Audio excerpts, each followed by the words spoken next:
Good evening. He is accused of getting involved with a 17-year-old girl who was part of a police program, plus several other crimes that could cost him his badge. Tonight, Officer Daryl Beavers is facing indictment. 9 on your side's Natasha Williams looked into the veteran Cincinnati police officer's background.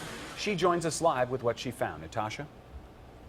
Well, Brennan, Officer Beavers' performance evaluation report, his last one was a good one, but he did receive a few marks that weren't so high.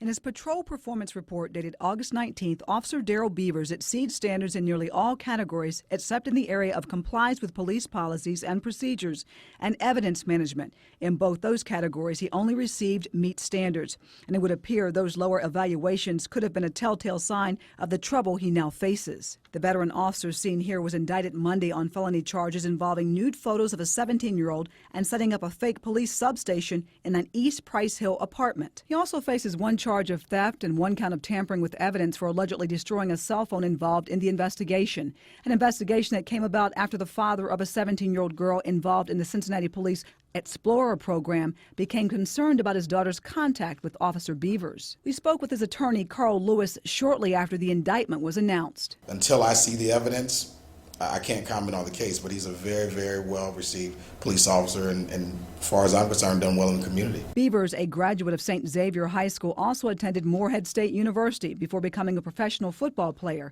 He played for both the Philadelphia Eagles and the Kansas City Chiefs. The officer, who is now suspended without pay, also received several merit awards from the department. He received 10 commendations for his community police work, one from a former police chief for his work with the former Vortex crime unit. He was said to be a good employee, but now the decorated officer is facing several years behind bars with some of the very criminals he put there. He has been nothing but a professional man. Every time I met with him, every time I've been in court, I can't even remember we've ever had a case together, but I'm sure whether it's a DUI, a theft, or murder, whatever, we have probably been on the opposite sides. It's just a mutual respect.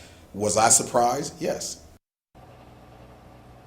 Now, Beavers was booked into jail and released on his own recognizance. He could be formally charged as soon as Friday. Now, if he is convicted on all the charges he faces, he could spend 8.5 years in prison. Reporting live from 1st District Headquarters, Natasha Williams, 9 on your side. Thank you, Natasha.